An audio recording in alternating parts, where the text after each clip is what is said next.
Hey everybody, warmer days are upon us. That means a few things. Evals may be here. You might be looking at spring hockey, you might be even looking forward to summer hockey.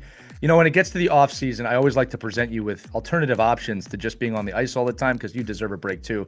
And what we do in my house for my son, who's a goalie, and my daughter, who's a skater, is use NHL Sense Arena, our title sponsor, as many of you know. And they just launched a new goalie mindset training with Pete Fry, which is all about building composure, focus, and emotional control that goalies need in big moments. And then for the skaters, they've really updated Dangle Pro with full ice scanning. So now you're not just standing still stick handling in isolation. You're handling the puck while scanning, making reads, and training your awareness like you would in a real game. And again, this uses mixed reality. So you're actually stick handling with your real stick and a puck. You can see it around virtual objects. It's super fun and it's super nuts.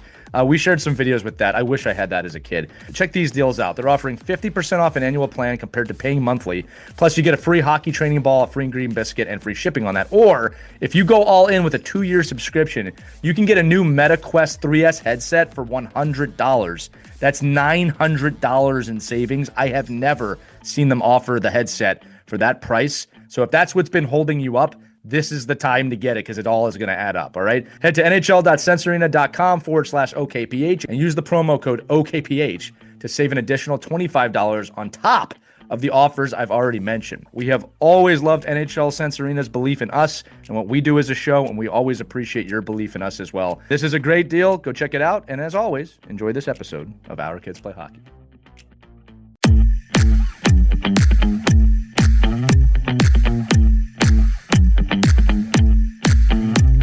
Hello, hockey friends and families around the world, and welcome back to another edition of Our Girls Play Hockey. It's Lee with Hayley Scamurra here today. Another Q&A episode for Hayley. Again, for those of you keeping score, we asked you for some Olympic questions, and you couldn't help yourselves. You had to ask questions about her life, and her career, which, joking aside, Hayley is more than happy to answer because your questions are pretty awesome. And we know that, especially if you've got kids in youth hockey, these are the types of questions that can really motivate them and drive them or make them smile and laugh, right? And have fun on this show. You guys all know that at home. All right. So, Hayley, are you ready for another round? This is like round 4 of Q&A questions for you. I am ready. Yes, prepare me for all my interviews. Okay, here we go. All right, Ben wants to know, how old were you when you started playing hockey? I was 3 years old. I started playing. I have 3 older brothers as well. My dad played in the NHL. And we grew up in Buffalo, New York. So we were just talking about this the other day when he was looking for like a house for us to live in. His biggest thing was having a backyard where he could build a backyard rink. Like that's all he needed. And so we got to have that. And so that's where I first started skating. So he put me in skates right away at 3. So let's just do a disclaimer real quick. If you didn't have your kid skating at 3 or your kid has just been born, they don't have to skate at 3. It's okay. Yes. Just because Hayley does it. No, Joe. Half joking, half serious on that. It's a privilege if you can start doing it in that scenario. But 3's young. That's pretty awesome. Mm-hmm. Yeah, I mean, you could probably make the argument maybe you learn to walk and then you were on the ice right away. Yes, that's what I usually say. As soon as I could walk, he put me in skates. Yeah, again, I like to go on tangents. Yeah. I think you relate to this. I am more comfortable skating than walking. Mm-hmm. Right? In life? Yeah, right I feel more comfortable on the ice than I do walking. It's not that I have any problems walking. It's just like the hockey stride's always been more natural to me. Is that true for you too? I don't think so. I don't know. Okay, maybe I'm an outlier here. Okay.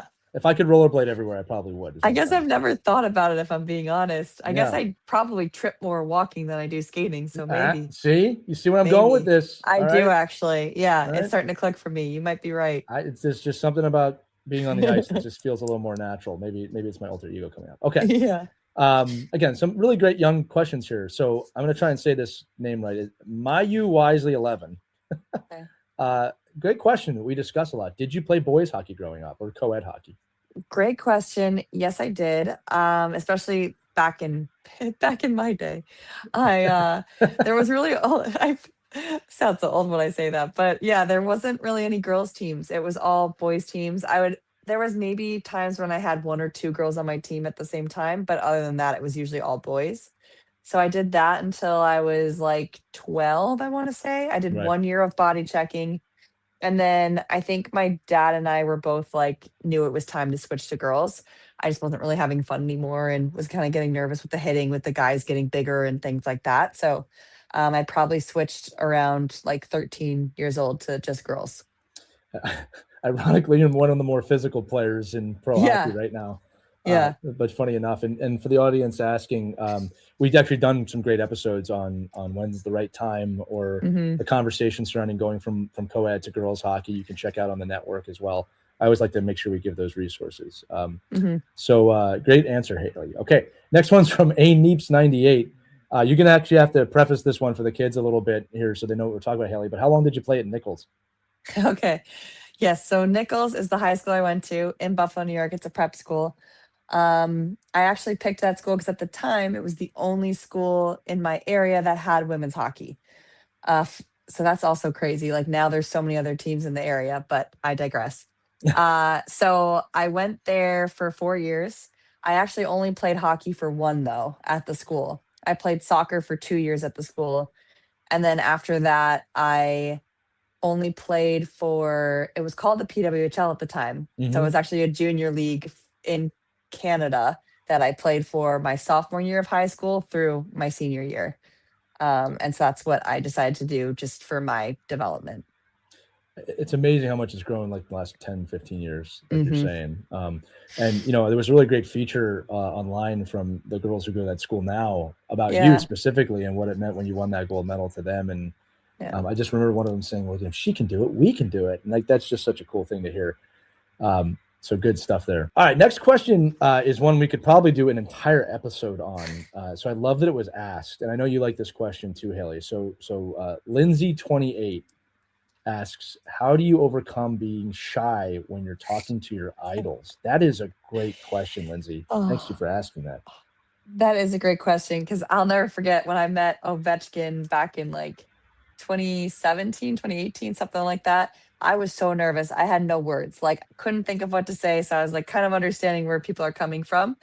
I think the biggest thing to remember is they're humans too. And they were also in your shoes once. Like they looked up to someone. And so I think typically when you do meet your idols, they're very understanding of that. So it's like, just talk to them about anything. Talk to them about your hockey season, about school, about anything that you like. Maybe you can connect on something. Um, and yeah, just remember they're human too, and they've been where you are. Yeah. And now Ovechkin comes to your practices. Yeah, That's exactly. the way it is. Lindsay, I'll tell you this too, just from working with a lot of pro athletes. Haley, you probably agree with this also. If you're a kid, you should absolutely step in and talk to them because they will 100% talk to you most likely. Yes. If it's the right environment, I should say Yeah. that too. Like you don't want to Yeah. run up to them and they're having a private dinner. Okay. But Yeah. they want to talk to you over their parents. So Yep. I think they love that when you do that, Lindsay, and whatever anxiety you're feeling, you can do it. Push yourself to do it. All right. Hmm. That's how you become better at things anyway, by pushing yourself Yep. to do things you're uncomfortable with. Great question. All right. This next section of questions is all about being a pro athlete, Okay. PWHL athlete. Okay. So, Daff Watson, good question again. You guys get the best questions. Is it difficult to switch from being teammates to opponents when you play against players from your Olympic team or the national team in the PWHL? Great question. I think it's really not. Like, I think we just have so many amazing people on our team. In terms of coming back from the Olympics this time around, it was definitely like day one. You could kind of like feel it, but like overall, it was everyone was congratulating each other. Like there was nothing but like good intention there. Right. You could just tell that they were obviously disappointed and sad, which is understandable.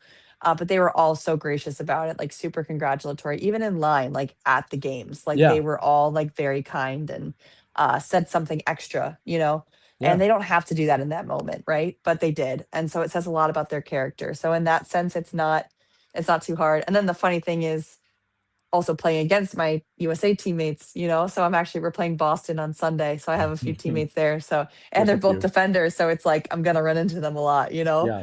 But honestly, it's like it's fun. Like we enjoy playing against each other. We enjoy playing with each other. And so there's so much respect for one another. It's never really awkward. It's fun. It's exciting. Yeah. Now you have to shoot on Frankel. Yes, Now you that have to try part and maybe I'm score not on as excited Frankel. Yeah. about. That's got to be a weird one. Like, that's that Yeah. Olympic gold medalist goalie. Yeah. Another thing I like to tap on with questions like this is, and I'd love for you to talk about this for a second too, Haley, is that the ultimate sign of respect to your teammates is to give them Hmm. everything you got, right? Yep. Yeah, absolutely. I think that's a huge piece to remember, especially as girls hockey players. Like I remember when I would like help at girls' practices, like they won't play physical with each other. It's like, no, you have to. Have to. Like, Yeah. and I think I like the way you phrase it is that it's a sign of respect. Like, if I go any lighter on you, I'm not helping you and I'm not helping myself. So it's Right. like, go hard against whoever it is. Yeah. Well, and I think that's also what creates champions too, right? Hmm. Not just talking Olympics, right? Like, Yep. if you want to be great as a team, you have got to push each other to the best you can do. And iron sharpens iron in those situations, right? And Yep. that sometimes can be the difference between gold and silver, first and second. Is the team that's willing to push themselves Hmm. beyond being comfortable, for lack of a better Yep. reason. Just because you mentioned it too. Again, I said this before. I don't know what you see from the games from a television Hmm. perspective, but we did see Poulin and you in the handshake line, and she Hmm. clearly, obviously she knows you're your teammates, but there Yeah. was a clear little extra, I'm Yep. sure, congrats, see you soon.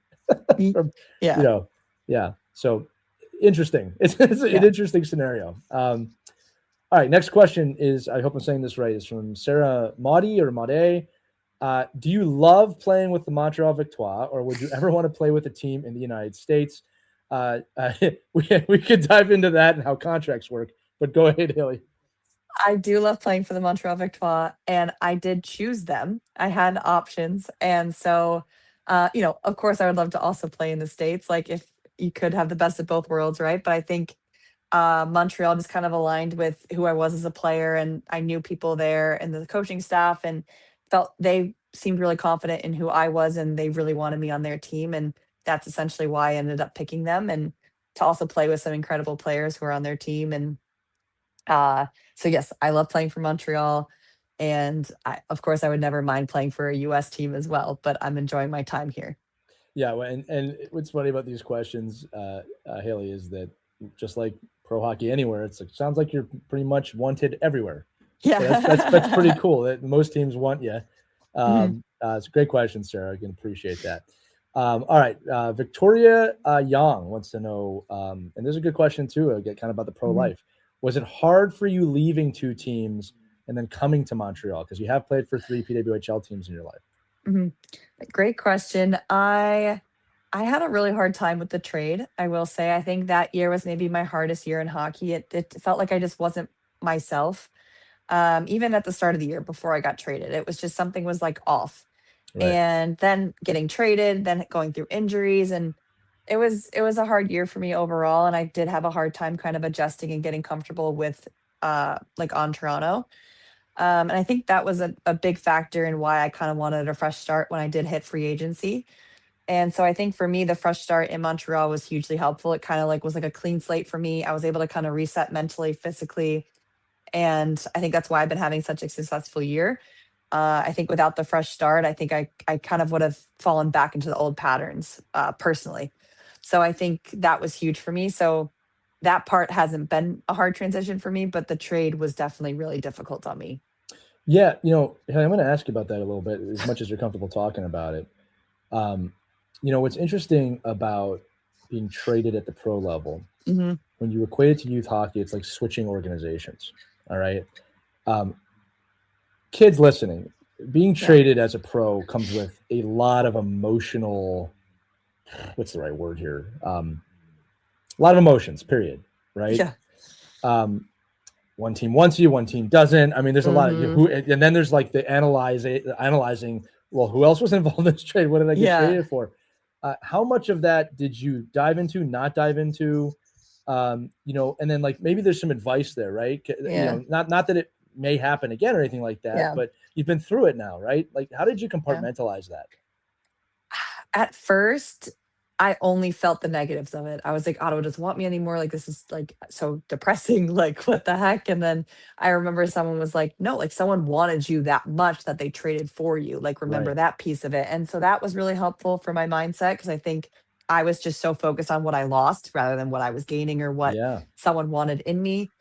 Um, so that was a tricky part. And then I just think it was kind of hard to find my footing within the team in the middle of a season. Like that was also difficult. Like it wasn't from the start of the season. So there was so much I had missed prior, building relationships and things like that. You kind of have to do it at a drop of a hat. Like all of a sudden you have all new teammates and you're trying to figure out how you mesh with everyone and who you're comfortable with and who you want to hang out with. And where you're going to live. Like all of that was really stressful. Yeah, I gotta Um, say, it's not like you get traded to a small market. I mean, yeah, it was, went to the market.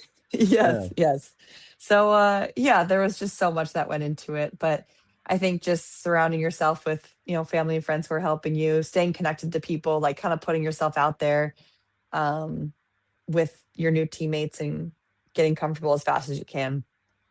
yeah. I can't because I know you well enough to know it's like you're gonna give everything to whoever you're playing for, Mhm. and it's got to be such a weird like I gave everything here, Yeah, yeah, and it's like now I got to do it someplace else, and you yeah. really got to collect your thoughts, like you said. Hmm. But I appreciate you opening up there for a second too, because like there's a Hmm. lot that goes into that. So a lot of kids, again, you might look at other organizations, you might look at other teams to play for. It's probably important to know like the emotions attached to that, not just limited to youth hockey in a lot of ways, Hmm. right? That's part of life, right? And Hmm. again, this goes beyond hockey too. Like you can be, we'll say, quote unquote, traded from a job, Yeah, all true. right, to something else. All right, since we're talking about you being in Canada forever, this next question is just about life in Montreal. Jean takes photos, wants to know on game days, how does the team travel? So for home games, everyone travels on their own. We all have our cars that we go over with, and most of us are further away from the game rink than our practice rink. So it's a little bit of a drive, and also like on weeknights, it can be really long because of Yeah. traffic. So luckily, we've had a lot of weekend games where there's less traffic, which is really nice. And then for away trips, we have Toronto, Ottawa, and Boston are all by bus, Mhm. and then the rest are by plane. Okay, not bad at all. Yeah, that's pretty cool to Yeah. hear. Um, pro athletes, right? Pro athlete life. Yeah. All right, so this next set of questions about just team dynamics, Hmm. challenges that come in the game. So Harper Fish, again, great question. What has been the hardest part of your journey so far, either physically or emotionally, and what has helped you get through it the most? That's a big question. That is a big question. I mean, I think the two that come to mind are what I kind of just talked about with the trade. I think Yeah. that year was one of the hardest years of my career. And then also in college, I got hurt my sophomore year and I was out for like 3 months, but I felt very isolated from the team. And that was kind of a hard toll mentally.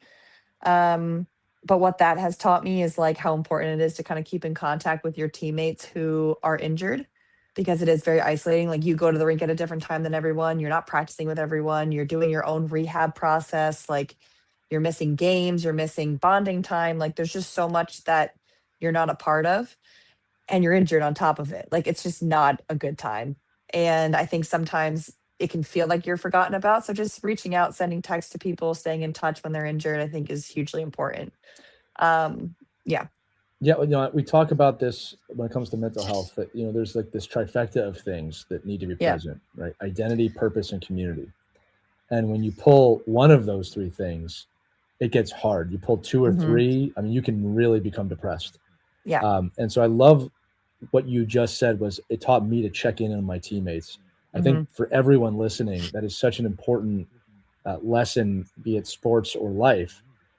Just someone checking in can make such a massive difference Hmm. because your head can become a dark place, Yeah.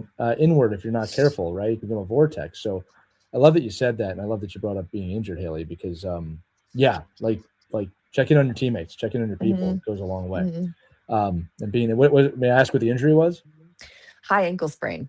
Oh, the Yeah. worst of the worst of the They're not like, it would have minor been better injuries if here. you, yeah, they're like, it would Yeah, have been better if you broke it. I was like, oh, okay, cool. yeah, yeah. They really should rename that something else because people are you have an ankle sprain. Like, no, my leg does not It's work.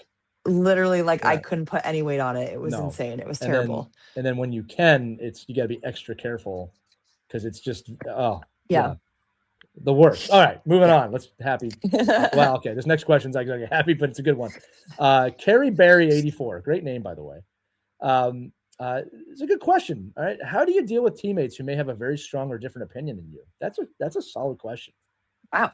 Um, I think the biggest thing with teammates is like you have to just respect one another. And you also are not going to be best friends with all of your teammates. That's the reality of it. You're not going to gel with everyone in that way because we're all different. We're all humans. We're all unique in our own different ways. We have different opinions, different views on life. And I think it's super important to just have that respect for one another. But yeah, maybe you're not best friends with that person, but you have to respect them. You have to be able to talk to them. You have to be able to um, connect with them in a certain extent. Uh, and because otherwise you just don't really have that team camaraderie that you need. So, but I think it's super important to meet people where they're at and uh, be supportive of one another on the ice. Yeah, Haley, one of my favorite aspects of team building, which is, I do that, um, is there's a little miracle, or it's miraculous when you get a group of people to work together towards a common goal because of what you Hmm. just said. You're never going to get a group of people that just agree on everything and Hmm. and it's just hunky dory all the time. Right. It doesn't exist. I've never seen it. Right. I've Yeah. seen some teams with like 90% of the people are Yeah. feeling that way, but it's never there. And I think part of being a great team and a great teammate is, like you said, you have to make allowances for other people not being like you. In fact, I could probably make an argument that if everyone was the same, you probably wouldn't win, Yeah. right? Like, it's because Yep. that doesn't work either. Yeah. You need that Exactly. molten lava to create land, Yep. right? I think it's also important to note here too, especially in the climate that we're in, that it's okay to have some boundaries on teams of things like, hey, Hmm. we're not going to talk about these things in the locker room Hmm. because it's not conducive to helping us win, Right. right? But we respect everyone having their own opinion. Like, Yeah. sometimes saying that's okay, because I think that if you're looking for outrage, if you're looking for conflict, you'll find it, right? Hmm. And it takes a team commitment to not allow that to infect, I'm using that word purposely, your Yeah. locker room, right? Like, we're Yep. here for a job, and the job is Right. to win and compete together, Yep. right? And if it's not conducive to helping us achieve our goal, we don't really need to bring it up. Yeah. I think more people need to be comfortable with that, right? Yeah. Agreeing to Totally. disagree. All right. Yep. So, Carrie Berry, 84. So it's weird saying that after the question. Great question. Yeah. Maria Florentino, 23. Another great name. Kind of on the same heartbeat. You're going to probably have to explore this one a little bit, but how do you get over getting upset with yourself or your teammates when you lose? Hmm. It's a solid question. Like, and I get it. That is a great question. I think, let's say, a teammate makes a mistake that leads to the game winning goal for the other team, right? Sure. It's like, how can you be upset with your teammate when it's like we're all going for the same goal? Of course, that teammate didn't mean for that to happen, and it could have been anyone in that position. And there's a whole team here on the ice. It's usually not just that one person's fault. Right. There's usually a series of events the whole team contributed to, even people on the bench potentially. Like, funny enough, when we at the Olympics, one of the goals against that we had One of the was two. one of the two was against Czech, and it was Yeah. their player came out of the penalty box. Yeah. And I remember our coach was like, "Hey, the bench has got to be louder to let the Yeah. people on the ice The know missed that they're out assignment. there." So it's like, hey, even if you're not on the ice, you're still responsible. Like, on the bench, you're responsible for the energy, for telling your teammates, like, if you have time on the ice, if someone's coming off the penalty box. So I think I think that's the biggest thing to kind of keep in mind is the perspective of it. It's like it's never one person's fault. Um, so I think that would probably help in terms of not getting upset with either yourself or with your teammates after a loss. Yeah, look, in team dynamics, I usually preach accountability Hmm. when questions like this come up. So, look, the first things first is you got to have an understanding of what trust means in your locker room Hmm. before anything makes sense, right? And everyone has a slightly different definition of trust. And the problem with that is that you can bend and break trust by accident if you don't know what it means to the team, right? So once you've established that, I always use the teammate self. That's the priority system. That's how we know trust, right? I should be able Hmm. to ask any athlete, are you putting the team first, their teammates second, and yourself third? All three are important, but is that the Hmm. order in which you're prioritizing, right? Hmm. So I'm just using that as a basis for what I'm saying here. Once that's established, then I turn to communication as the next most important thing, and then Hmm. accountability. And I think what people don't realize about accountability is there's lots of different levels to it. And it's very hard from going as an unaccountable person to a fully accountable person. It's like a ladder, Hmm. right? And in a great team environment, I'll use the example you brought up, Hayley. Like, someone makes a really bad play, and the other team gets the game-winning goal. Hmm. Unaccountable is, well, you screwed up and you cost us the game. That's not Hmm. a very accountable position. That the middle is actually, okay, you made a mistake, let's try and fix it. That's Right. better, but Yeah. that's not accountable. Accountability is, what did we do wrong as a team, or what can we improve as a team so that this doesn't happen? It's not really put on anybody. Right. You just said that, right? Like players on the bench. Yeah. Fun story. You know, a few months ago, we had some of my players from Puerto Rico on. And I talked about how I had 3 athletes in our gold medal game that did not even get a shift. And they were the loudest, by far the loudest players, not just on the bench, but in the arena with the fans. And their teammates talked about how impactful that was because we were down in the game and how it had a massive impact, right? So I think this question, Mia, is more about accountability and understanding that, you know, I say this too, your first emotional response to a situation, give that response a little grace. All right. Because it's usually a judgment level response of, you screwed us. Right. And it's okay. If you feel that way, if you hear that thought, it's okay. You're human. Right? It's okay. But it's questions. Can you kind of know that you heard that and then dismiss it? Right. And then go to the next thought. That next thought's usually the important one. The first one's your fight or flight response. Right. It's your ability to kind of be like, okay, we need to work on this. I'll give you one more. It's kind of a funny example now. I was playing, it was adult league. It wasn't anything serious, but I remember, this sounds like a sad story, but it's funny to me now. The morning of the game, one of my dogs passed away. All right. So I know that's the sad part of the story. So I had to put one of my pets down, and we get to the game, and I'm working hard, but I'm just not feeling great. Of course. We get to overtime, and I put a puck on the tape of my opponent coming into this. It was one of the worst turnovers I ever made. He goes in and scores. And we lost the game. And I remember something had happened where I was on the ice when it happened. I fell down or something. I remember I got up on one knee. I'm sitting on the ice thinking, boy, what a crappy day. Like, this is just a bad day. And then you know what my next thing was? I went to my goaltender immediately and I said, hey, that was on me. And I apologize. Right. And what ended up happening later was he was, obviously he wasn't happy we lost, but he came up to me later. I told him what had happened that day. And he was pretty cool with me in terms of like, hey, man, I didn't know you were having such a bad day, but I appreciate you coming up to me. It was a good moment, right? We had that accountability with each other. So anyway, accountability goes both ways, works with both people. And I think that's the key word here that you got to study here, Mia, is just look at accountability. Email us. I can send you that ladder I talked about. It's a great visual of what you may say or what a teammate may say in those situations. So great question. All right, Hayley, these next 3 are kind of rapid fire. All right. 2 of them are very interesting. One is about hockey. Okay, let's hear it. All right, we'll do the hockey one first. Any pregame rituals? That's, by the way, that's from, I got to say this name. That's from Brennan. That's his name.